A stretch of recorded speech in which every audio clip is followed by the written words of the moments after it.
¿Está bien así? Sí, está perfecta, ya está. Bueno, ¿No estamos curvados?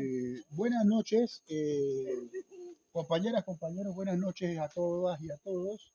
Estamos en la última de estas tres charlas de especialistas que hemos tenido en nuestro curso de agroecología y métodos de investigación del GREFA de Coibaipé, del Grupo de Ecología Forestal y Agropecuaria de Coibaipé. Y si ustedes no se han cansado en todos estos días de trabajar con la biodiversidad, pues ahora en la noche tampoco se cansarán porque les traemos a Marco Mendizábal. El doctor Marco Mendizábal, a diferencia del trabajo que estamos realizando nosotros en este curso y del trabajo que yo hago en mi vida diaria, trabaja con biodiversidad, pero él no trabaja con biodiversidad en fincas, él trabaja con la biodiversidad del mar. Así que cuando hablamos de la diversidad, de la agrobiodiversidad, la diversidad de la producción alimentaria en tierra, no podemos olvidarnos de que el mar también es una fuente de esa biodiversidad.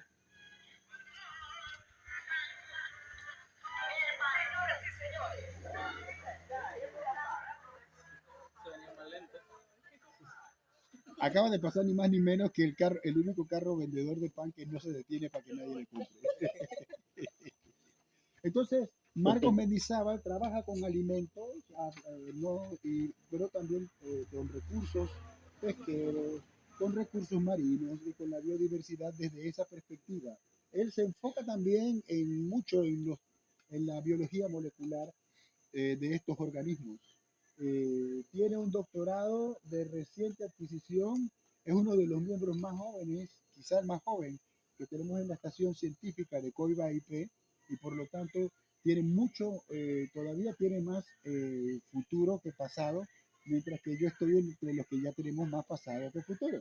Así que ustedes tienen la oportunidad de aprovecharse de lo que tiene para compartir con nosotros el doctor Marco Mendizábal. Marcos, no hay límite de tiempo, pero la idea de eso es que los muchachos también puedan interactuar contigo al final. Así que siéntete en plena confianza, sin mayores cortapisas y sin ningún estrés, porque aquí mientras empieza a brillar cada vez más la luna, será mejor irte viendo, escuchándote y aprendiendo de ti. Con ustedes, Marco Mendizábal. Muy bien, doctor, muchas gracias por la invitación, gracias por la organización y por todas esas buenas palabras hacia mi persona. Yo creo que desde que lo conocí en Cuba y que he conocido su trabajo, hay una de las cosas que han hecho buen clic entre su visión de trabajo y la mía, es que pues yo tengo afinidad también por el sector productivo.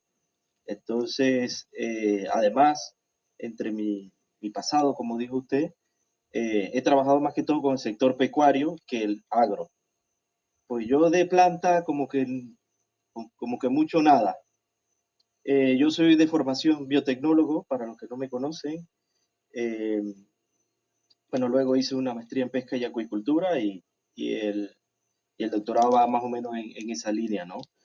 Pero bueno, entre los trabajos y las cosas que tuve como experiencia laboral en Panamá, estuve también ligado a los sectores productivos de acuicultura, de pesca, de ganadería, de avicultura. Entonces, incluso también estuve entre los vectores de ciertas enfermedades y laboratorios, entre algunas cosas, ¿no? Pero siempre como en esa interacción de cómo los organismos vivos, en especial los animales, eh, forman parte de nuestra dieta, ¿no? Y cómo se llega a producir alimentos con poca tecnología, con mucha, y cómo la ciencia y la investigación puede ir dando esos pequeños aportes a que se mejore la producción, se garantice la sostenibilidad y podamos tener alimentos para el futuro. Y bueno, ya ahora desde Coibaipé, eh, intentando hacer uso de las cosas que más o menos he ido aprendiendo en estos últimos años de formación gracias a la CENACYT, eh, vincularlo a cómo usamos esa biodiversidad para producir alimentos. Y por ahí el doctor fue que me invitó a dar una charla o esta presentación que iba más o menos orientada hacia, hacia algo que fuera como la biología marina en un principio y los alimentos, y me he tomado la tarea de darle un pequeño cambio al, al título. ¿Me confirman si se ven bien la presentación? Sí, se ve muy bien. Se ve. Pues bueno, este cambio de título, que al final es un poco como para enfocar lo que vamos a hablar, lo que vamos a conversar, yo intentaré compartirle un poquito de lo que sé de estas cosas, eh, y pues bueno, que ustedes también me puedan hacer algunas preguntas sin ánimo de que se sientan incómodos o alguna cosa por, por esta presentación, ¿no? Por las preguntas y demás.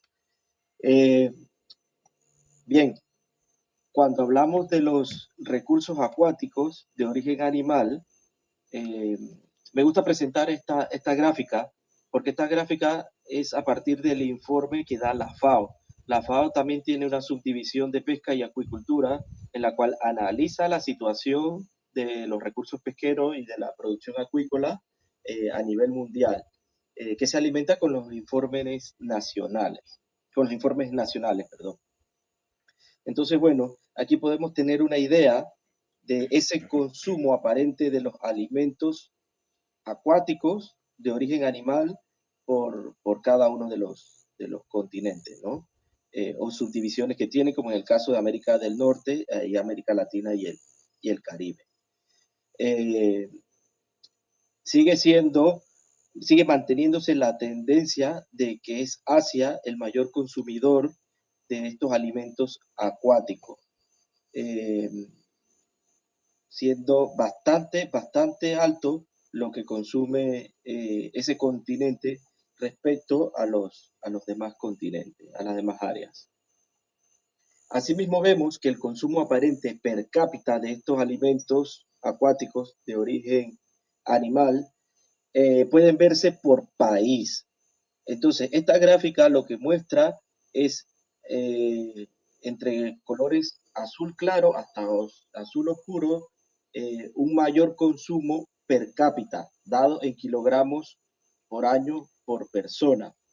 Entonces, vemos cómo países del sudeste asiático principalmente tienen un color de azul intenso, lo que quiere decir que en promedio estas personas están comiendo 15 kilogramos de alimentos acuáticos de origen animal.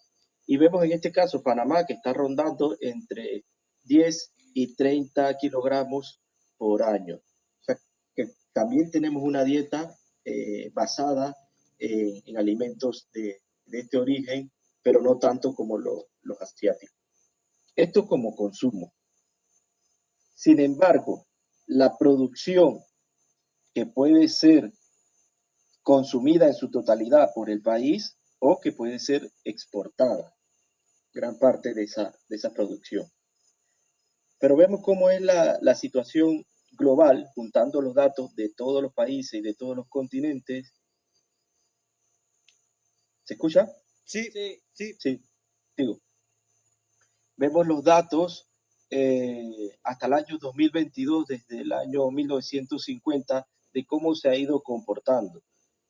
Llegó un momento en la historia entre la década de los 80 y los 90 que la pesca de captura, o sea, lo que es la extracción de estos animales de origen marino, fue lo que basó la dieta, pero ya no ha tenido un incremento, sino más bien se ha mantenido.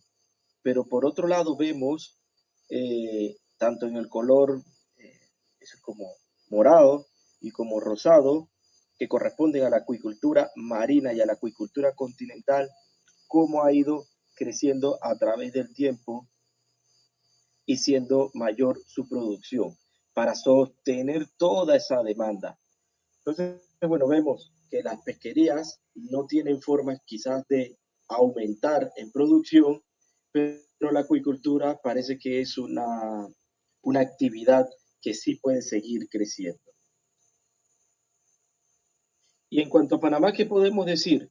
Pues bueno, podemos decir que en Panamá, hasta el año 2018, siendo esta gráfica parte del diagnóstico de pesca del año 2022, pero que ha tomado fuentes del Instituto Nacional de Estadística y Censo de la Contraloría, menciona que para el año 2018 la pesca y la acuicultura tenían un valor aproximado en el PIB de 250 millones de dólares. O sea que estamos hablando de una actividad que genera muchos ingresos, tanto a nivel industrial como a nivel artesanal.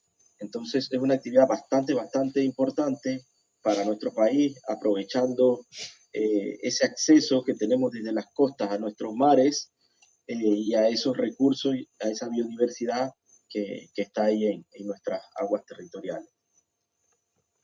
Pero bien, cuando hablamos de recursos marino costero y hablamos de recursos pesqueros, hay una gran diferencia en cuanto a a su definición. Y en cuanto hablamos de los recursos marinos costeros, pues son aquellos recursos que viven o están en el mar, pero que por cultura o por normativa no son permitidos capturarse o no son deseados capturarse bajo las legislaciones de nuestro país. Sin embargo, los recursos pesqueros sí son aquellos que se encuentran en el mar y que podemos capturarlo con fines alimenticios u otros, como la recreación o la generación de materia prima para otro tipo de industria. Pero en cuanto a definiciones, hay muchas definiciones, muchos autores, muchos libros.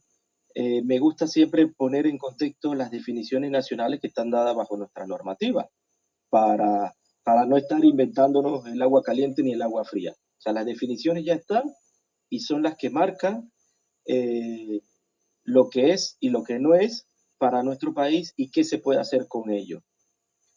Los recursos marinos costeros, esta definición fue modificada bajo la ley 8 del año 2015, que sí, fue con la que se creó el Ministerio de Ambiente y otro tipo de modificaciones, pero dicta que los recursos marinos costeros son aquellos que son tanto abióticos como bióticos que están dentro de esa zona que corresponde tanto a los humedales cercanos a la costa como toda la zona litoral hasta el espacio donde termina nuestra jurisdicción como país.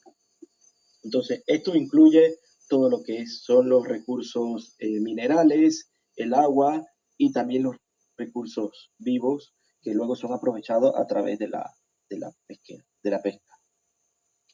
Por otro lado, vemos la definición de recursos acuáticos que está dada por la nueva ley de pesca, que es la ley de pesca del año 2021, recordándoles que Panamá solamente ha tenido dos leyes de pesca, la del año 1958 y la del año 2021.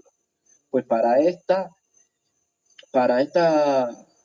la vigencia de esta normativa fue que se dictó la definición de los recursos acuáticos. Y en este caso corresponde a los organismos vivos, es decir, animales y vegetales, que viven o que su ciclo de vida se desarrolla una parte o todo en los ecosistemas acuáticos, indistintamente de qué tipo de agua sea marino, salobre o aguas dulces. Y en cuanto a los recursos pesqueros, son esa parte de los recursos acuáticos que son sujetos a la pesca. Y entre comillas podríamos decir que podría ser todo, pero bien sabemos que no todo está permitido porque la actividad pesquera, como la actividad acuícola y como también incluso sucede con la ganadería y la agricultura, tiene que sujetarse a las normativas de nuestro país. Entonces, vemos que la definición de acuicultura sí es una definición anterior que no se modificó bajo esta ley de pesca y acuicultura, pero está dada bajo la ley, es la ley 58 del año 95, y que dice que es el cultivo de los organismos acuáticos en su ciclo completo o una parte de ellos en ambientes controlados, a diferencia de los recursos pesqueros que están sujetos únicamente a la naturaleza y a lo que sucede en ese medio, en ese espacio acuático, ya sea marino o continental. En el caso de la acuicultura, los organismos vivos, principalmente los animales, están en un ambiente controlado o semicontrolado. Y vemos la imagen de abajo que nos recuerda lo que es una granja de acuicultura muy común de nuestro país, dado por la historia y la relación que tenemos con el cultivo del camarón marino, del Litopeneus baramei, que se da en este tipo de ambiente, en este tipo de ecosistemas, que son albinas que proceden de la modificación de las zonas de manglar. Sin embargo, a mano derecha les muestro una imagen de algo que me causó mucha curiosidad y que pude ver hace pocos días. Ya la acuicultura está migrando de ser simplemente producción de alimentos en ese medio, sino que se está diversificando las actividades económicas a partir del cultivo de animales acuáticos. Lo que estamos viendo a la mano derecha es una granja de acuicultura en Chitré, que no solamente está produciendo camarón marino, sino que está desarrollando y modificando sus infraestructuras para llevarlo a lo que es agroturismo. Algo muy similar a lo que pasa con la ganadería y la acuicultura, con la ganadería y la agricultura. Por otro lado, vemos que sí la ley de pesca nueva, la del 2021, dictó algunas clasificaciones que no estaban dadas por la ley anterior de acuicultura, la del año 58. Y dice que la acuicultura de recursos limitados es algo que se parece un poco como la agricultura de subsistencia, o lo que sería la pesca de subsistencia, que es esa acuicultura que es para consumo personal, para consumo directo o familiar. Y que por otro lado está la acuicultura de la micro y pequeña empresa, que es más bien ese tipo de acuicultura que se dirige a la comercialización, a la remuneración, pero que no tiene altos estándares de producción ni uso de tecnología. Por otro lado está la acuicultura de gran empresa, que es la acuicultura que sí implica la producción de estos organismos, pero a una gran escala, con gran desarrollo empresarial y tecnológico, como lo estoy mostrando a mano derecha, toda la tecnología de los tanques, de los instrumentos que se utilizan para medir las condiciones físico-químicas del agua y muchas otras cosas más. Y también despacio esta nueva ley a clasificar lo que es la acuicultura ornamental, que es aquella acuicultura que está dirigida a la producción de organismos acuáticos, pero no para alimentarnos, sino para producir esos organismos que luego tenemos en peceras, que es muy común verlas en los hoteles o en las cosas de recreación, o que incluso las tenemos en nuestra casa como mascotas para los niños, ¿no? De lo que es la producción de estos tipos de peces. Que una parte de ella, sí es verdad que se queda a nivel nacional, pero gran parte de la acuicultura ornamental hoy en día de nuestro país se está exportando, porque hay un mercado allá afuera que está recibiendo estos organismos que forman parte de nuestros recursos nacionales. También la ley 204 clasifica lo que es la pesca. Y bueno, la clasifica en dos grandes categorías, que sería la no comercial, incluyendo la pesca, que es para hacer investigación, para ponerle un tag, un marcaje a los organismos o para tomar una muestra o cualquier otra actividad que vaya dirigida hacia la ciencia. Está también la pesca deportiva o de recreación, como vemos en las imágenes, que también es de gran valor económico para nuestro país, con la cual se han construido hoteles y grandes marinas, puertos, muelles y toda una industria turística a partir de la recreación y el deporte, haciendo uso de esos mismos recursos que luego son compartidos o forman, son competidos por los pescadores o la pesca comercial, ¿no? Está por otro lado la pesca no comercial de consumo doméstico, que es lo que va dirigido a la alimentación propia, ¿no? Como sucede en muchas comunidades alejadas de las capitales y de las cabeceras de provincia, incluyendo comunidades indígenas. Y por otro lado está la pesca comercial, que antes llamábamos pesca artesanal y que hoy en día se llama pesca a pequeña escala. Asimismo, la pesca a mediana escala, que tiene un poco más de tecnología y las embarcaciones son un poco más grandes. Y la pesca a gran escala, que era lo que antiguamente llamábamos como pesca industrial. Como muy bien recordamos, esos barcos camaroneros o esos buques que operaban con grandes tecnologías dentro de nuestras aguas nacionales. Pero por otro lado está también el espacio de clasificación para lo que es la pesca de servicio internacional. Es decir, embarcaciones pesqueras que tienen bandera panameña dada por la MP y que tienen cuotas nacionales dadas por la ARAP y que operan en aguas internacionales, en cualquier parte del mundo que corresponda a aguas internacionales. Y bien, poniendo en contexto algunas definiciones, quizás de las más relevantes, es que cuando hablamos de pescador, estamos hablando de esa persona que se dedica a la actividad de la pesca, es decir, a la extracción de esos organismos acuáticos, de esos organismos pesqueros, muchas veces empleando una embarcación, como vemos en la imagen, que es lo que recordamos frecuentemente, pero también aquellos que lo hacen desde tierra.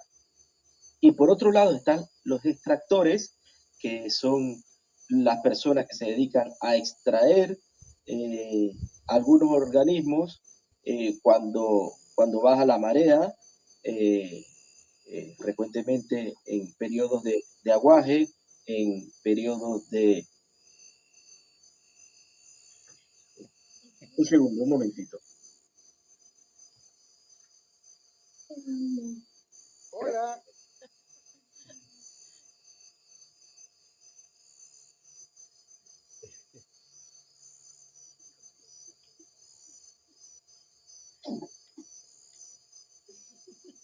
Lindo, Marco, no pasa nada. Bueno, es lo que toca cuando se da una charla desde casa, ¿no? Bien, entonces lo que le estaba comentando es esa persona que se dedica a hacer esa No extracción hay, de esos quítate recursos la pesqueros. presentación, Marco. ¿Diga? Ya no se está presentando la diapositiva. Ah, muchas gracias.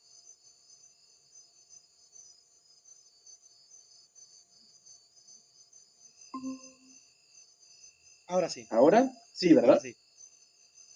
Bueno, que el extractor es esa persona que se dedica a capturar, a extraer esos organismos, pero desde la tierra, es decir, sin ningún tipo de embarcación. Me gusta mostrarles la imagen que está abajo, a mano derecha, que corresponde a una extractora de poliquetos. Los poliquetos son un tipo de anélidos que viven en esa zona intermareal, lo que le llamamos la lama, pero es un organismo que se extrae no para consumo humano, sino que se extrae para formular alimentos de organismos de acuicultura, lo que son los reproductores del camarón blanco.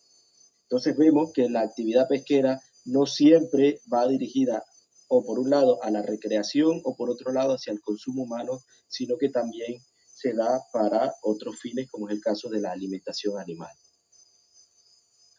Y bien, la comercialización, pues bueno, hablarle un poco que en nuestro país se da diferentes formas de comercializar los productos pesqueros, desde formas muy rudimentarias, muy artesanales, muy domésticas, como es vender los productos de casa en casa, como de vender esos productos en la orilla de la carretera, mientras que por otro lado está la comercialización, que es un poco más formal, haciendo uso de ese sistema de comercialización que brinda el Estado a través de los mercados municipales u otros centros de comercialización privados autorizados por el Ministerio de Comercio e Industria y el Ministerio de Salud, donde tienen la oportunidad de exponer al público esos productos y que las personas puedan obtenerlo. Y por el otro lado, vemos ya una, una comercialización de estos recursos pesqueros ya mucho más elaborados, donde ha pasado por una planta de procesamiento, ya a un nivel industrial, y que llega a nuestra mesa, llega hacia el consumidor de una forma más elaborado, con un mejor etiquetado, tanto a nuestros hogares, los hogares panameños, como hacia los lugares donde se exporta, pasando por plantas ya industriales, plantas de procesamiento. Bien, pero ¿cuál es la situación de los recursos pesqueros en el mundo? Hace un rato hablábamos de la producción, pero en esta gráfica queremos mostrarle lo que son los principales países productores de organismos pesqueros o de animales de origen marino, mejor dicho. Entonces vemos que entre los 10 países de mayor producción está China, Indonesia, Perú, Rusia, Estados Unidos, India, Vietnam, Japón, Noruega y Chile. Países con una larga tradición en lo que es la industria pesquera. Pero recuerden que esta gráfica está dada por el volumen de producción, es decir, las toneladas, los miles de toneladas acumuladas por parte de toda su flota pesquera. Mientras que en esta gráfica vemos los 10 principales países exportadores, lo que quiere decir que esa producción no necesariamente se quedó en el país donde se produjo, donde se extrajo ese recurso pesquero, sino que se envió hacia otro país. China sigue manteniéndose entre las posiciones más elevadas, pero ya podemos ver que cambia entre las posiciones internas, incluso entra en juego otros países que no eran de los mayores productores en el volumen global. Países como Ecuador, como la India, como Canadá y como España, que son altamente productores y exportadores de sus recursos pesqueros. Ahora, ¿qué pasa si este listado, en vez de 10, lo llevamos a 30 países que tienen el mayor porcentaje, esta vez ajustando la producción exportada en base a la totalidad de su producción? Y podemos ver que aparece nuestro país. Aparece Panamá entre una de las, no sé, 10 primeras posiciones, que tiene un mayor porcentaje de exportación. Lo que quiere decir que gran parte de nuestros productos pesqueros, que podría ser aproximadamente un 30-40% de nuestros recursos pesqueros, están siendo exportados a través de las plantas procesadoras que exportan hacia otros países. ¿Y dónde está Panamá en este panorama? Pues Panamá está en esta gran división que ha hecho la FAO para organizar más o menos lo que son las pesquerías a nivel mundial y poder estudiarlas y poder generar recomendaciones de manejo en específico. Bueno, vemos que nuestra costa pacífica está en la zona 77, lo que corresponde a la zona FAO del Pacífico Centro Oriental, y que nuestra costa caribe está en la zona FAO 31, que corresponde al Atlántico Centro Occidental. Pues cierto, nosotros tenemos pesquería de los dos lados, tanto pesca artesanal, pesca deportiva, como pesca industrial en ambas zonas FAO. Bien, sobre la producción mundial de animales acuáticos, intentando verlo desde esos porcentajes de la pesca de captura por zonas marinas, podemos ver que la zona FAO 77 tiene una menor producción en comparación a otras zonas como la zona FAO 61, que es donde recordamos está Rusia, China, entre otros. O sea, la producción pesquera en esa zona es mucho mayor que la nuestra si comparamos, en este caso, el tamaño de los círculos, dado esta gráfica que el tamaño de los círculos representa los millones de toneladas capturadas. Pero ¿qué instituciones, qué autoridades tienen competencia, quiénes tienen injerencia sobre los recursos pesqueros en nuestro país? Pues sale a la vista la Autoridad de los Recursos Acuáticos de Panamá, quien es la principal responsable de administrar los recursos acuáticos de nuestro país, dado la Ley 44 del año 2006, que es la que la crea, recordando un poco que antes lo que era la pesca y la acuicultura estaban divididos. La administración de las pesquerías estaba dentro de la Autoridad Marítima de Panamá, en específico en la Dirección de Recursos Marinos, es decir, que la pesca era una dirección dentro de la Autoridad Marítima. Y por otro lado, la acuicultura estaba administrada por la Dirección de Acuicultura del Ministerio de Desarrollo Agropecuario, interpretándose como una actividad muy similar a lo que es lo que era la actividad agropecuaria. Sin embargo, a partir del año 2006 se fusionan ambas competencias y se crea esta autoridad. Pero la pesca no funciona por sí sola. Hay otras instituciones que tienen un papel relevante en ello. Y pues vimos que la ley de pesca fue desarrollada y fue aprobada por la Asamblea Nacional, siendo el órgano legislativo una institución preponderante en lo que es la administración de los recursos pesqueros. Por otro lado, ponemos el MIDA, porque bien sabemos que los decretos ejecutivos, es decir, aquellos que dan la autorización para que se desarrolle una pesquería en específica, son firmados por el presidente de la Junta Directiva de la ARAP, que es en este caso el ministro de Desarrollo Agropecuario, porque se entiende que la pesca y la acuicultura es una actividad ligada a la producción de alimentos, muy similar a lo que sucede con la agricultura y la ganadería.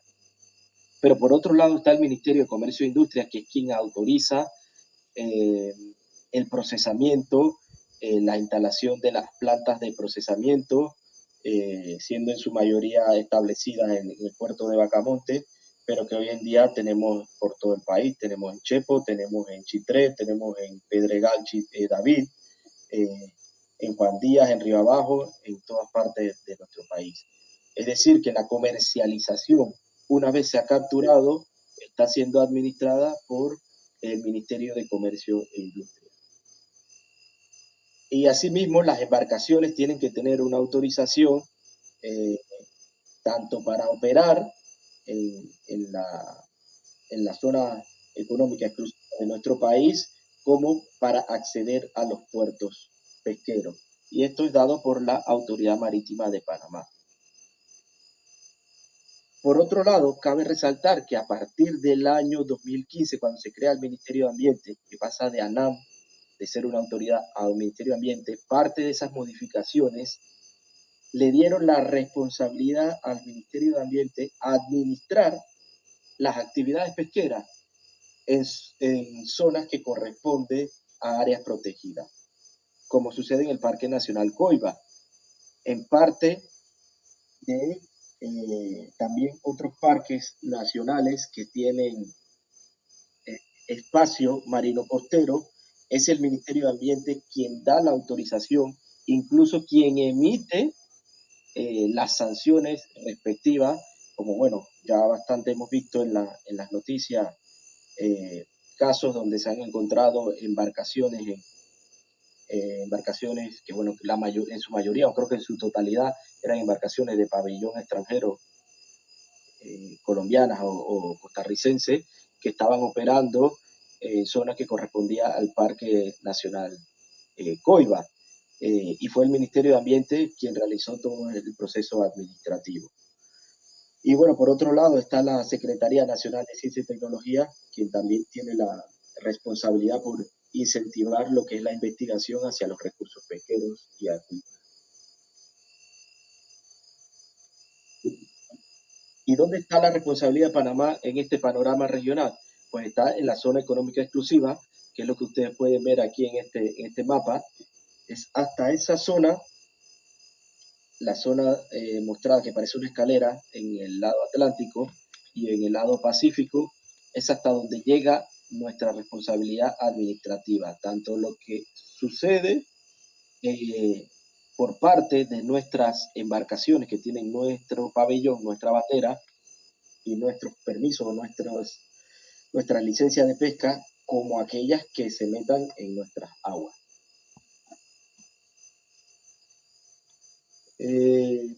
Lo que podemos ver en específico a través de la ley 47 del año 2018, que fue más bien la publicación de lo que corresponde a nuestra zona económica exclusiva, nuestra zona contigua, lo que es el mar territorial y lo que es aguas interiores, ¿no?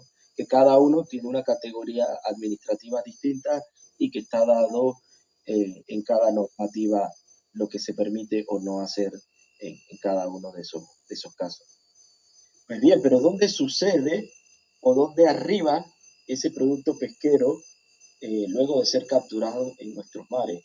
Pues del lado del Pacífico vemos que son un montón de sitios de desembarque que no todos corresponden a puertos pesqueros, más bien algunos son playas o son pequeños muelles donde pueden operar una o más embarcaciones de pesca artesanal y que está permitido y autorizado el desembarque de esos recursos pesqueros, siendo también, desde mi punto de vista, muy difícil capturar los datos, conocer las especies, conocer si esas especies se encuentran en estado reproductivo o demás, cualquier otro tipo de característica biológica que se esté desembarcando en tantísimos sitios de desembarque a lo largo de nuestro país. Y lo que les comentaba respecto a la responsabilidad que tenía el Ministerio de Ambiente, aquí lo podemos ver de una manera más gráfica, en color verde, lo que son las áreas protegidas, donde es administración única del Ministerio de Ambiente, y por otro lado, en color amarillo, color celeste y color rosado, donde la administración de la pesca o de la pesquería en esos espacios que ven coloreados, eh, repito, de color celeste, rosado y amarillo, es junto a otra autoridad que en este caso es la Autoridad de los Recursos Acuáticos de Panamá, donde hay reglamentaciones específicas muy diferentes a lo que pasa en la zona económica exclusiva, del resto de la zona económica exclusiva. Pero bien, hace un rato cuando les hablé de la pesca de servicio internacional, corresponde a esas embarcaciones panameñas, esos buques panameños con bandera panameña y con cuotas de pesca, con permisos de pesca en aguas internacionales. Y uno diría, si son aguas internacionales, ¿quién lo administra? Pues lo administra las respectivas OROP, las organizaciones regionales de ordenación pesquera, donde Panamá tiene presencia, por lo menos en las que les menciono aquí, como la Comisión Internacional para la Conservación del Atún del Atlántico, o por otro lado, la Comisión Interamericana del Atún Tropical. Lo que quiere decir que nosotros tenemos cuotas de pesca y una responsabilidad de cumplir las normativas de pesca en esa zona. Y en esa zona, los países que forman parte de esa ORO se ponen de acuerdo para establecer las medidas, las normativas, lo que se permite hacer, cuánto se puede pescar y cuánto no. En algunos casos, o en la mayoría de los casos, siendo, digamos, asesorado por comités científicos contratados por las propias OROPS. Pero ¿qué pasa o cuál es la situación de los recursos pesqueros? Pues bueno, seguimos hablando de que los recursos pesqueros en el mundo, por lo menos para el año 2021, eh, por número de pesquerías, el 38% de las poblaciones eran explotadas de una forma no sostenible. Lo que quiere decir que este grupo de pesquería, ese 38%, ya estaba operando, ya está trabajando esa flota pesquera bajo características que no son sostenibles para ese recurso pesquero, para esa biodiversidad marina. Y que bueno, que por lo menos todavía el 62% de esas poblaciones marinas se está explotando de forma sostenible. Pero ¿cómo sabemos cuándo es sostenible y cuándo no? Pues a través de la ciencia, a través de la investigación científica, a través del análisis de esos datos, de las investigaciones que se realizan para poder determinar o por lo menos recomendarle a las autoridades correspondientes si la actividad que se está desarrollando es acorde con las capacidades de esa población que se está explotando, de ese recurso pesquero. En esta gráfica podemos ver el porcentaje de poblaciones de peces biológicamente sostenibles e insostenibles por área de pesca. Marco, una preguntita. Sí, Eh, ¿Cuáles son los valores, si hay valores cuantitativos que definen la sostenibilidad? ¿Se refieren a la dinámica de las poblaciones? ¿A qué se me refieren? escucho. ¿A qué se refieren? ¿Sí se oye? Bueno, Se fue el audio. ajá, Se fue el audio. Tienes que estar acá, profe. ajá. ¿Ahora se Ahora escucha? sí. Ok, era yo que estaba en mala posición. Sí, le escucho a Jovan y a usted. Gracias. Marco, ¿a qué se llama no sostenible o que sí está sostenible? ¿Los datos son datos numéricos que provienen de la dinámica de las poblaciones o se refieren a las técnicas y artes de pesca? ¿Cómo es que se reconoce que es sostenible? ¿Hay algún numerito mágico o algo? Sí, digamos que los modelos, existen distintos modelos matemáticos para llegar a ellos, ¿no? Lo que le llaman los modelos de evaluación o los modelos de evaluación de stock pesquero o de poblaciones. Eh, Hay fórmulas que son más simples, que digamos como la del rendimiento máximo sostenible, donde se reconoce las capturas por año sobre el esfuerzo que se hace, es decir, sobre el número de embarcaciones o sobre el número de extractores que ejerce esa presión de extracción, de captura, de pesca sobre ese recurso. Y se permite evaluar eh, cómo ha ido esa tendencia a través del tiempo.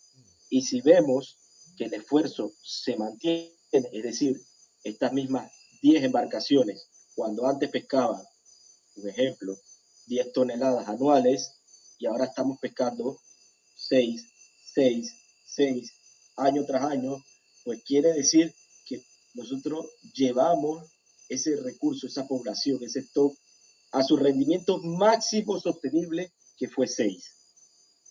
Lo que quiere decir que lo llevamos al límite de lo que podía aportarnos como recurso pesquero esa población. Entonces, bueno, si bien es cierto, es una fórmula muy simple y que hoy en día existen mejores modelos matemáticos donde se incluye ciertamente datos de la dinámica poblacional. Se incluyen datos como por ejemplo la talla, se incluyen datos como el reclutamiento, los porcentajes de hembra, de macho, la edad, no todos la reproducción, no todos los peces, no todos los organismos se reproducen a una misma edad.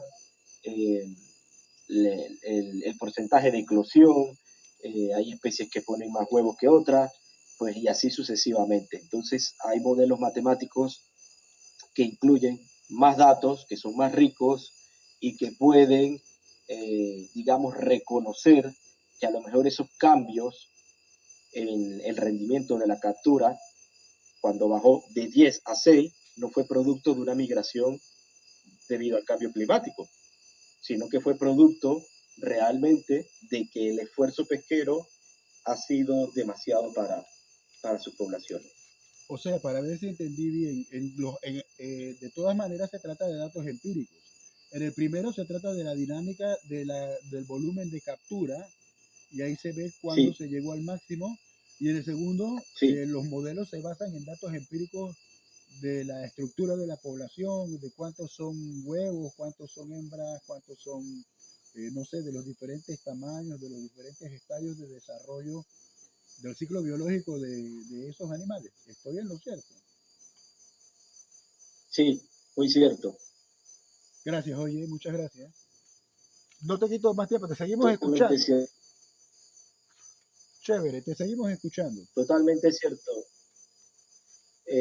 Como mencionaba el doctor Garrido, pues algunas poblaciones ya se encuentran en un estado incluso vulnerable porque las poblaciones han sido afectadas tanto como por la pesca como por otras actividades, porque también recordemos que hemos modificado su hábitat, en algunos casos tenemos presencia de especies invasoras, como es el caso del Caribe, que está el pez león, eh, y que al no tener depredador y él sí depredar otras especies, está probablemente reduciendo las poblaciones de la langosta espinosa, del cangrejo centollo, en ciclos, durante fases de sus ciclos biológicos tempranos, ¿no?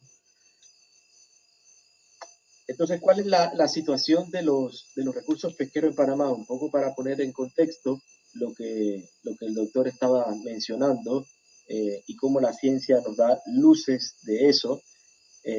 Si bien es cierto, hace falta eh, mucha más investigación, tanto en pesca como en acuicultura para nuestro país. Este artículo, que es del año 2014, de la doctora Sarah Harper y colaboradores, identificó, analizando los datos de pesca disponibles, tanto los que estaban reportados en la FAO como lo que se tenía directamente por parte del INEC, de la ARAP, de la AMP, identificó que el 40% de la producción pesquera de nuestro país estaba subreportada. Es decir, que se estaban extrayendo muchísimos recursos sin siquiera estar registrados. Y si no están registrados, no sabemos qué está pasando con ellos.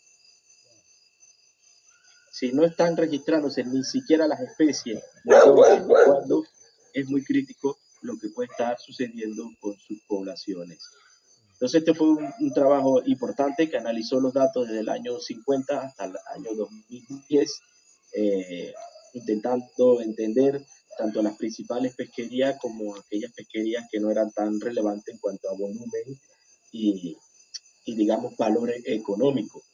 Pero deja claro que algunas especies se están capturando sin ningún tipo de regulación. Y si no existe regulación, pues mucho menos sabremos cómo están sus poblaciones y el estado de sus poblaciones.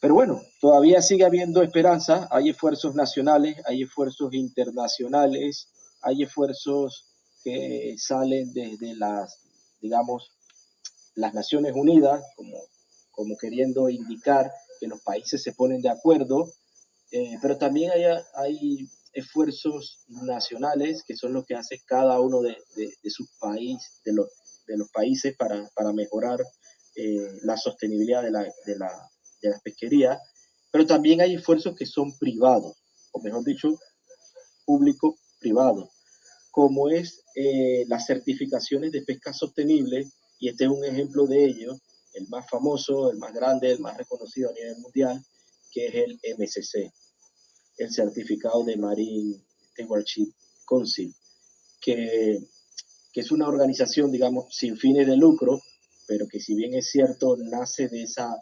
necesidad de los comercializadores de productos pesqueros de tener pesquerías eh, sostenibles que estuviesen alimentando su comercialización. Entonces, las grandes cadenas en el mundo, tanto en Estados Unidos como en Europa, se pusieron de acuerdo, se dejaron asesorar de un grupo de científicos para crear lo que es el estándar MSC.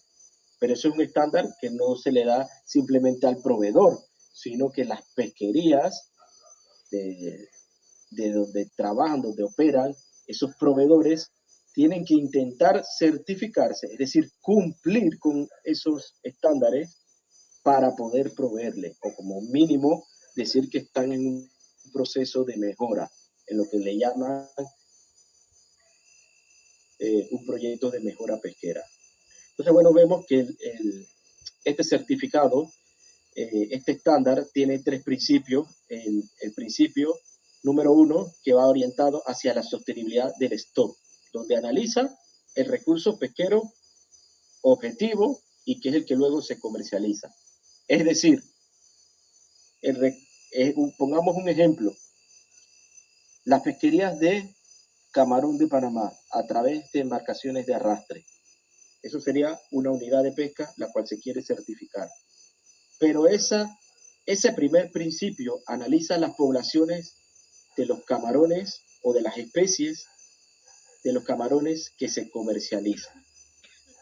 El segundo principio evalúa el ecosistema, es decir, aquellas otras especies que también se capturaron y que no son parte principal u objetivo, como por decirlo, los lenguados, los pargo mancha, que forman parte, las corvina lona, que forman parte de esa captura que no es el principal objetivo de los barcos camaroneros de arrastre y que no es el principal objetivo de comercialización, pero que también están siendo afectadas y que incluye también una afectación sobre un análisis de la afectación sobre el hábitat. Y por otro lado está el principio número 3, que tiene que ver más que todo con el cumplimiento de las normativas y de las legislaciones nacionales.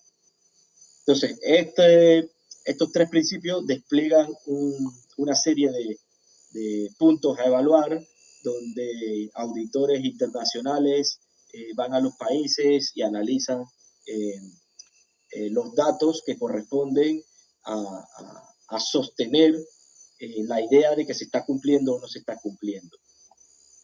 Luego le hago un comentario sobre ese punto. Pero ¿qué pasa con Panamá? Pues bueno, podemos mirar que en la página de Marine Stewardship Council hay proyectos de mejora pesquera ya instalados, ya en ejecución, donde incluyen pesquerías panameñas, como es este caso la pesquería de atún tropical del Pacífico, la atún aleta amarilla y el bonito, pero a través de la pesquería que hace uso del arte de pesca que se llama red de cerco, no es la de palangre, es específicamente esta pesquería. Y asimismo, las pesquerías que operan en aguas internacionales pueden unirse entre varios países para poder obtener esa certificación, lo que le permite acceder a otros mercados. Pero ¿qué pasa en acuicultura? Pues en acuicultura pasa algo similar. Existe el sello de certificación ASC, que es el equivalente para aquaculture, para acuicultura. En este caso tiene 4 principios, uno orientado a la operación de la granja, la otra del estado de los animales, lo que incluye el bienestar animal, la salud, la bioseguridad, entre otras cosas, y por otro lado, el planeta, o sea, cómo esa acuicultura afecta al medio ambiente donde está. La operación de ellos impacta a otras especies que migran por ese área o la eliminación de sus productos, entre otras cosas. Y por último, pero muy importante, el aspecto humano, o sea, cómo trabajan esas personas, si el trabajo es digno, si tienen las herramientas necesarias para hacerlo y si es seguro trabajar en la operación de estas granjas de acuicultura.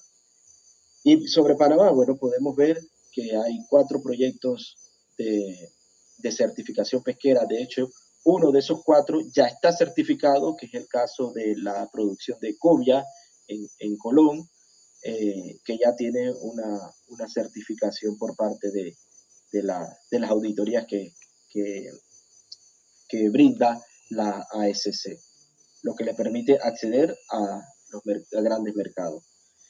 Sobre los esfuerzos nacionales, pues han habido varios y han habido muchos, pero bueno, quise mencionarle en esta presentación lo que es el Plan de Acción para la Pesca Sostenible del año 2017, que se da a partir del Diálogo Nacional por la Pesca, que inició en el año 2015 y que se construyó con los diferentes actores, donde la Autoridad de los Recursos Acuáticos puso sobre la mesa las prioridades de las acciones que debía desarrollarse en el país, pero en común acuerdo con los diferentes sectores.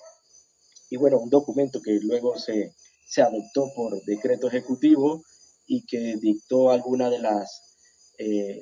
las acciones prioritarias para que la actividad pesquera sea sostenible. Luego de ello, en el año 2022, se publica la Política Nacional de los Océanos de Panamá, donde claramente incluye un eje de economía azul y un eje en específico para la ciencia.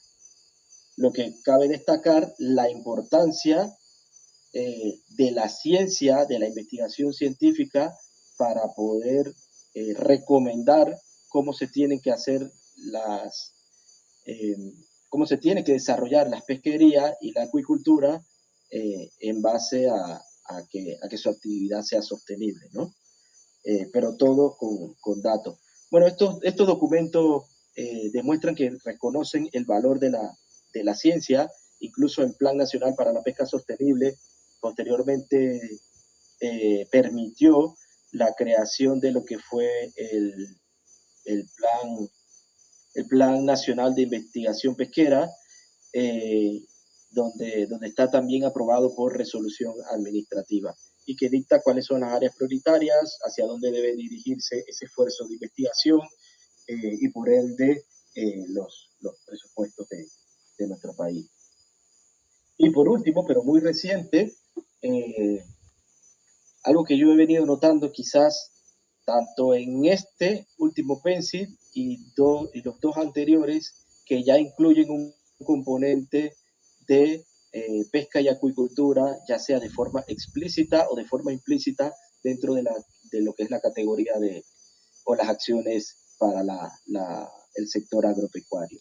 Y pues bueno, bien es cierto que este PENSID que está recientemente publicado hace el esfuerzo por reconocer el valor de la ciencia y de la formación del recurso humano para obtener luego esos expertos o esos profesionales que puedan desarrollar su trabajo en el área de la pesca, la acuicultura y la sostenibilidad de los recursos pesqueros.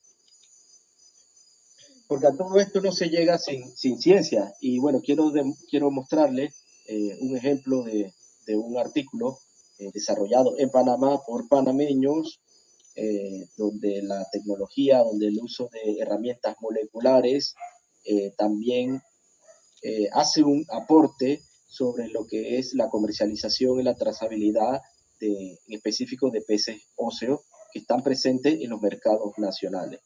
Pues entonces, aquí podemos ver, cuando accedemos a este artículo, cómo se hace uso de la tecnología, de lo que es las herramientas bioinformáticas, de experimentos de biología molecular enfocados en recursos pesqueros y cómo se generan recomendaciones de manejo a partir de ello. Y bueno, he dicho muchas cosas, difícil sintetizar, difícil llevar un poco la dinámica de esta temática hacia botánicos, hacia esta población de ingenieros agrónomos ahí presentes, pero esperando que algunas de estas preguntas o de algunas de estos conceptos que les he compartido, no necesariamente desde un punto de vista teórico, sino más bien desde un punto de vista reflexivo, puedan llevarse a comparar el sector donde ustedes trabajan, ¿no? En el sector agroforestal.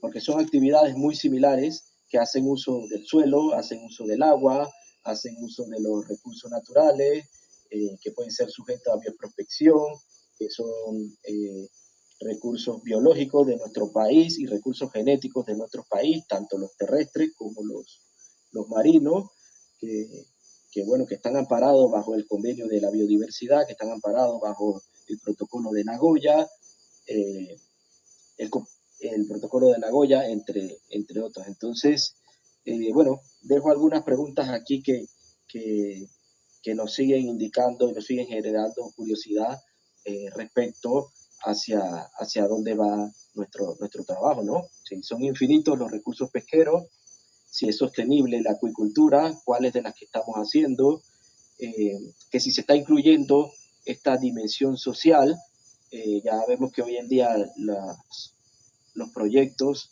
el financiamiento de cualquier proyecto, el desarrollo de cualquier tesis de licenciatura, no basta con encerrarnos en nuestra metodología, no basta con encerrarnos en nuestras teorías, en nuestros análisis estadísticos, sino también ver qué es lo que está sucediendo, porque estos recursos naturales forman parte de una bioeconomía y forman parte de lo que hace uso la sociedad en general, ¿no? ¿Cuál es el valor económico de ellos, de esta actividad productiva, si el cambio climático está afectando o no y cómo lo está haciendo, y a lo que nos corresponde a nosotros en último fin, que si la ciencia y la tecnología puede ayudar al desarrollo de las actividades productivas como lo que es la pesca, la acuicultura, la ganadería, la agricultura. Y pues nada, de mi parte agradecerle por haberme aguantado todo este tiempo, al doctor Garrido, a Jogban, también al ingeniero Víctor, por el desarrollo de este curso, ¿no? Y poder compartirle un poquito. Así que bueno, sin más, les dejo que podamos compartir un poco, ¿no? Sin querer aburrirlo. Gracias. Bueno, como ven, se abre un periodo de preguntas.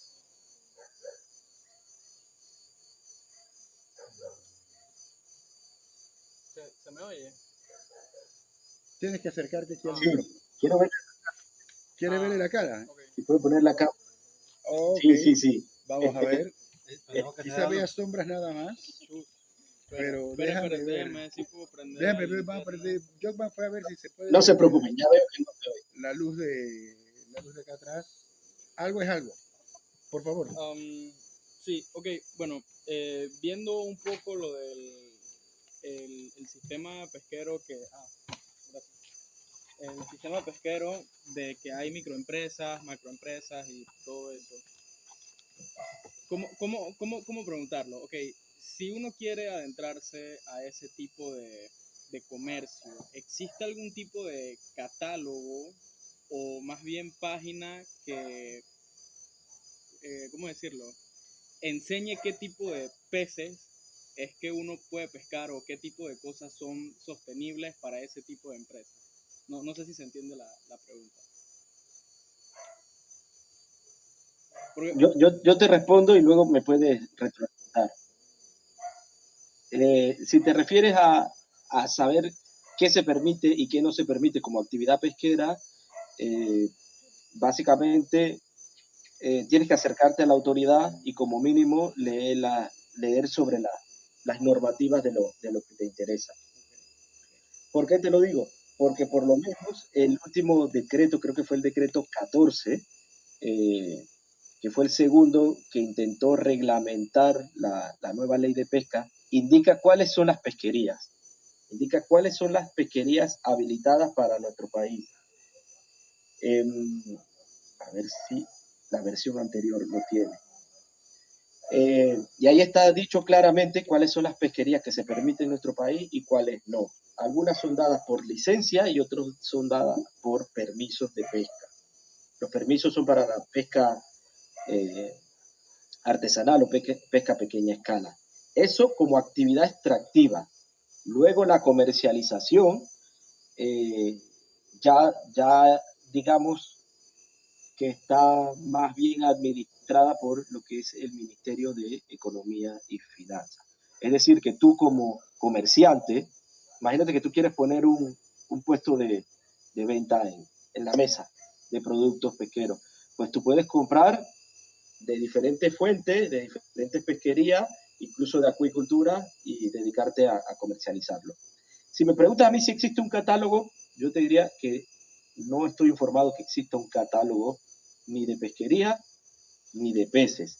Existe un catálogo de peces de interés comercial, pero que está limitado, que creo que es del año 2012, su publicación de la Autoridad de los Recursos Acuáticos. Está limitado porque no están todas las especies, incluso están incluidas especies que muchos de nosotros no hemos visto. Ahora, también te puedes acercar a la bibliografía. Hay un artículo del profesor Garcés que él toma en cuenta ese catálogo del ARAD del año 2012 y él hace un trabajo de revisión, o sea, de ampliación de otras especies de peces que él ve en el comercio nacional. Respecto a invertebrados, todo lo que es camarón, pulpo, sepias, etcétera, lo más cercano que hay es una guía que desarrolló la Fundación Mar Viva y me parece que es como para el año 2010, que hasta la fecha nadie lo ha actualizado de cuáles son las especies de interés comercial. Ahora, te dejo la inquietud. En este momento, bueno, la inquietud en realidad es para todos los panameños, incluyéndome a mí. En este momento hay un proceso de consulta para un borrador de decreto ejecutivo que está sometiendo la ARAP a consulta social, a consulta pública, sobre algunas pesquerías que, digamos, se quieren cerrar o se quieren limitar, así como otras que se quieren abrir. Así que es el momento para que personas relacionadas con el medio, expertos o personas que simplemente se dedican a esto puedan emitir las opiniones técnicas, y creo que la autoridad lo hace con la intención de escuchar la opinión de la gente, escuchar la opinión de la sociedad en general, eh, para hacer algo que vaya acorde con las necesidades de la sociedad panameña. Eso es lo que te puedo comentar. No sé si te ayudo a tu curiosidad, a tu pregunta, o me quieres retroalimentar al respecto. No, no, sí, sí, era eso, era eso. Gracias. Muy bien, tenemos más posibilidades de preguntas. Recuerden que Marco está, no está jugando con su hija, así que tenemos que aprovechar. Marco no está jugando con su hija, la hija nos está dando permiso para que le hagamos preguntas a Marco, así que por favor aprovechemos. ¿Alguna otra? Marco,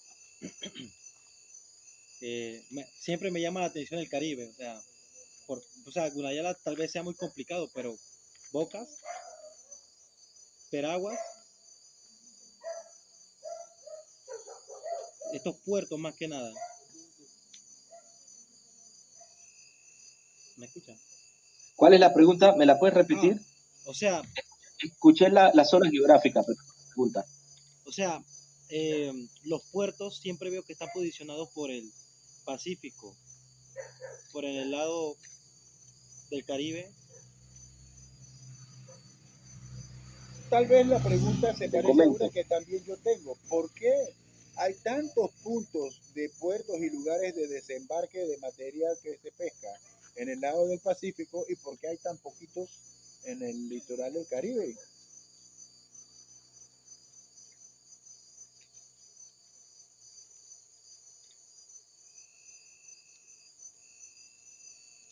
¿Me puedes repetir la primera parte? Porque los lugares de pesca, tú mostraste un mapa que tiene un mapa de Panamá, que tiene muchos puntos amarillos en el lado del Pacífico. Cada uno de esos puntos es como un Sí. puerto donde llega material de pesca, animales que sean pescados. Mientras que en el lado del Caribe casi no hay, no vi ninguno. ¿Por qué? La primera respuesta es, el mapa es de otro autor. El mapa es de Argis. El de Argis lo hizo esta organización que hace mapas, que también está en Ciudad del Saber, junto con la Autoridad de los Recursos Acuáticos de La Panamá. ESRI. O sea que ellos alimentaron los datos de dónde se posicionan los sitios de desembarque, y como vemos lo hicieron sobre el Pacífico. Ahora, cabe destacar que sí es verdad que hay pesca en el Atlántico, del lado Caribe. ¿Se escucha? Sí, sí, sí, sí. Se te ¿Se escucha muy escucha? bien. Sí, cabe destacar que sí hay pesca en el lado Atlántico, pero la gran mayoría de sitios de desembarque son en el Pacífico y la gran mayoría de las embarcaciones pesqueras operan en el Pacífico. Y eso tiene una razón de ser. La razón de ser es que el Pacífico panameño es más productivo en abundancia, es decir, que las poblaciones son más grandes de las especies de interés pesquero en el lado Pacífico. Por ende, los pescadores, digámoslo así, o el panameño a lo largo de su historia ha preferido pescar más en volumen del lado Pacífico. Y dentro del lado Pacífico, mucho más el Golfo de Panamá que en el Golfo de Chiriquí, porque el Golfo de Panamá es más productivo que el Golfo de Chiriquí. Se aduce que corresponde al número de ríos que desembocan del lado del Pacífico respecto al Atlántico, y lo que es el proceso de afloramiento, que hemos visto en las noticias que ha estado cambiando para estos últimos años, y que luego va a afectar las pesquerías en el Golfo de Panamá. O sea, Ahora, por otro lado, termino de comentar que para las autoridades administrativas a nivel histórico, o sea, no solamente la ARAP, sino la Dirección de Recursos Marinos, digamos que tienen única responsabilidad como autoridad en lo que es zona no comarcal. Y lo que es zona comarcal es compartido con las autoridades locales. bueno, me hace pensar en otra cosa. Entonces, si o sea, si prefieren pescar en volumen, es porque hay más abundancia en el Pacífico que en el Caribe de peces comerciales, ¿no? Sí, de peces y de invertebrados también, porque la pesquería de camarón, o sea, de las 8, 10, 12 especies de camarones es en el Pacífico. En el Atlántico ya lo intentaron, han habido esfuerzos a lo largo de la historia de gente que se ha llevado embarcaciones de arrastre y no hay la abundancia, no existen los caladeros como en el Pacífico. Ok. Sí, gracias. Siguiente. Ahora, eso Perdón. a grosso modo, ¿no? Ajá. Porque bien lo sabe Jogba, que lo que son las pesquerías de pulpo, de langosta espinosa y de centollo, en el lado atlántico es mucho más rico en ese sentido, es mucho más abundante. Okay. O sea, hay mayor riqueza en el Caribe. Sí, el agua. O sea, Sí. en términos de riqueza de peces, es más rico el Caribe que el Pacífico. En términos de diversidad, tú Ajá. dices. Esa es otra pregunta, sí. ¿Hay más especies donde? ¿En el Pacífico o en el Caribe? En el Caribe. Interesantísimo. Ok. Interesantísimo. Pero la abundancia es mayor en el Pacífico. Wow. Oigan, ¿alguna otra pregunta? ¿Algún otro comentario? Veo por acá. Odín, debes acercarte más, por favor, al micrófono. ¿Se me escucha? ¿Se me escucha? Sí, escucho. Sí. Tengo Sí. dos preguntas. La primera, usted mencionó algo sobre el pez león. Si más no recuerdo, creo que es una especie pues que es invasora y lo más seguro que es legal que se pueda cazar. pero ¿qué otras alternativas han estado haciendo para controlar esta especie? Y la segunda pregunta, a manera de curiosidad, sobre la pesca deportiva, ¿qué hacen con los peces al momento de ya agarrarlos? Pues? Después que le toman fotos y todas esas cosas, ¿los devuelven al mar o ya queda en opción del que lo pescó llevárselo? Repíteme la pregunta del pez león, por favor. Ah, que si existen otras alternativas aparte de cazarlo, o están empleando otros métodos distintos sobre él. Ok.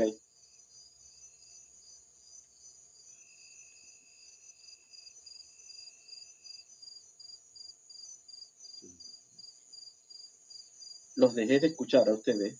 No, Acá estamos te acá. escuchamos, estamos esperando tu respuesta. ¿Ustedes me escuchan? Sí, sí, sí. Perfectamente.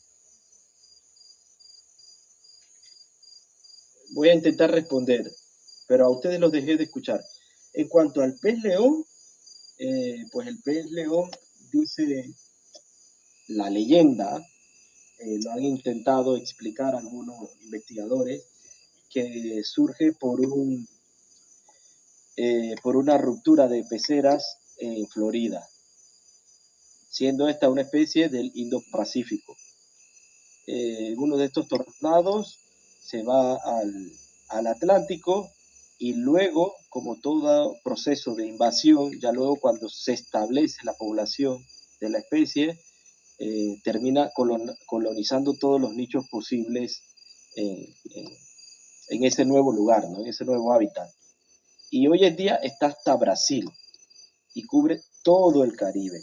O sea que es una cuestión regional, no es eh, el litoral pacífico, perdón, el litoral atlántico de Panamá, es una cuestión que involucra como especie invasora desde Brasil hasta Canadá. ¿Qué se está haciendo? Pues todos los países están intentando controlar sus poblaciones a través de torneos, a través de incentivos de captura, de comercialización, etcétera. Incluso actividades de pesca deportiva. Yo no estoy en conocimiento de que se haga nada más porque ya es que es muy poco lo que se puede hacer aparte de controlar sus poblaciones por diferentes métodos de pesca de caza, porque ya la especie ha colonizado todos los nichos posibles desde Canadá hasta Brasil. En cuanto a la pesca deportiva, que me preguntaba hace un rato, pues hay de todo. Hay de todo tipo de pescadores. La pesca deportiva en Panamá está muy poco regulada, incluso mucho menos que la actividad de extracción de los mariscos. Hay un nuevo borrador de decreto de pesca deportiva que estaba consultando la autoridad hace unos meses, lo que quiere decir que los pescadores deportivos pueden hacer hasta donde no esté prohibido. En teoría no pueden comercializarlo. En teoría no pueden pescar para comercializarlo. No podrían llegar con grandes cantidades, no teniendo un permiso ni una licencia de pesca comercial a un punto de desembarque o a un puerto y que luego llegue imagínate, un pick-up o un contenedor para realizar comercialización de esas capturas. ¿Qué hacen muchos de ellos? Muchos de ellos se lo llevan para casa, algunos lo devuelven, que es lo que le llaman el catch and release, captura y suelta. Hay pescadores deportivos que son fieles a esa filosofía, hay otros que no, incluso hay otros que sí puede que los vendan de una manera, digamos, no legal, no clandestina. Entonces, no podría señalarte quién hace cada cosa, pero yo te puedo comentar que en mi experiencia he visto todos los casos. Okay. Gracias. Acá, a manera de curiosidad, Luz Díaz estaba preguntando que qué tal la carne del pez león, si lo ha probado. Sí, Es muy Sí, suave, una vez la probé en ceviche ¿sí? y la verdad que bien. Con- me parece que es un poquito firme, como, como quien se come el cazón. Cuando estás comiendo un ceviche de cazón, es la mayoría del ceviche, es un poquito firme. Es Ok, bueno para hacer ceviche precisamente por eso, porque o sea, no se desmenuza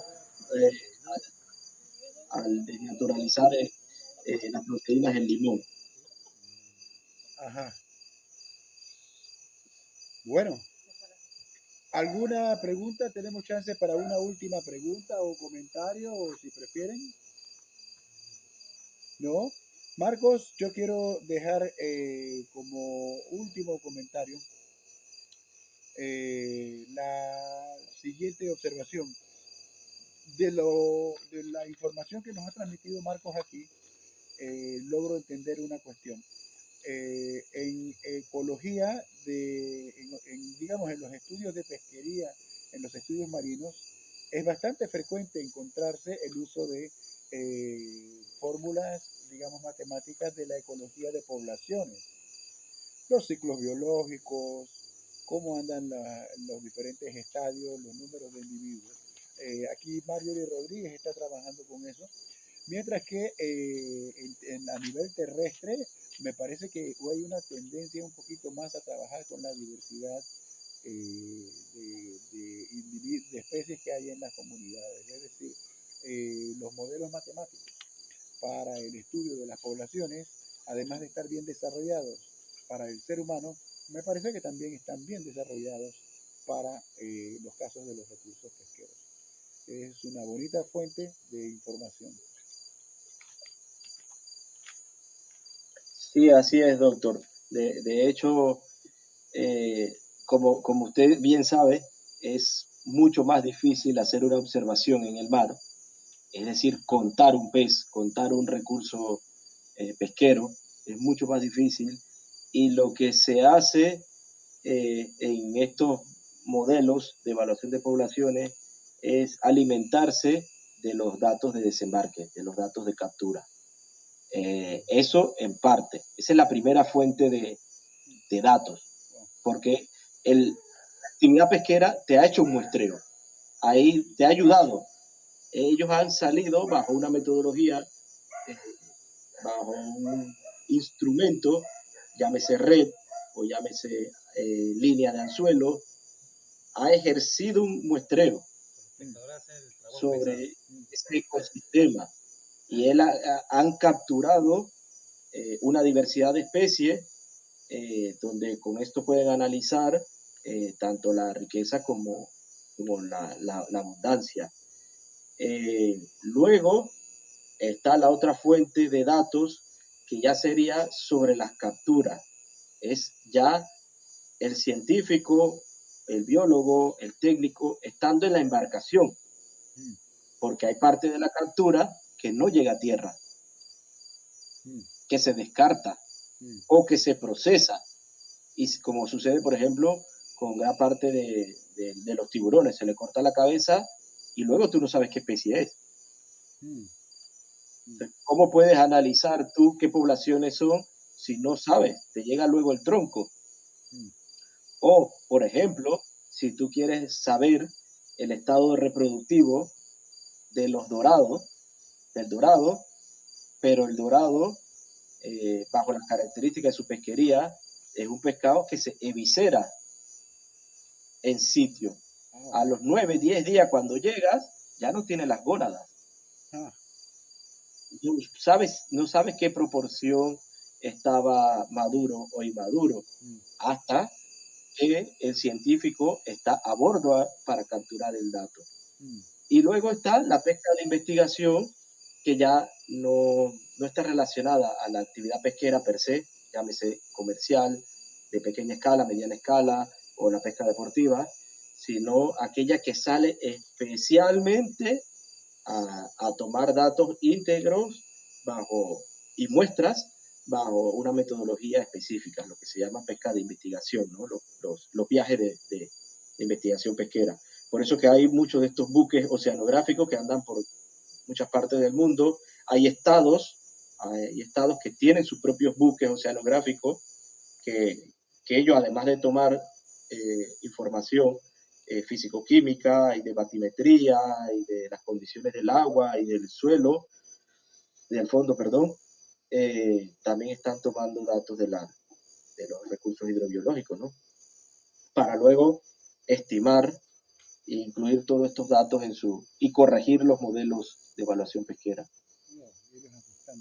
Bueno, si no tenemos más, nos despedimos con un aplauso para el doctor Marco Mendizábal. Marco, muchas gracias nuevamente por tu respaldo, por tu paciencia con el componente tecnológico. La charla ha quedado muy bella. Te voy a mandar una foto de cómo se veía eso con el cielo a medida que iba oscureciendo.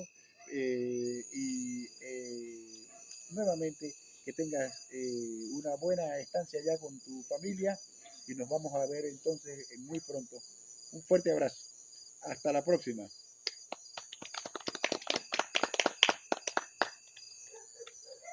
Gracias, doctor. Le quiero desear a ustedes feliz noche y que pasen un excelente curso, tanto a los estudiantes. Los animo a que sigan sus carreras adelante, que sigan especializándose, que sigan aprendiendo. Y a usted, doctor, también a seguir trabajando, a Jumpa, que sigamos echando para adelante. No perder de vista nada hoy en día en nuestro trabajo.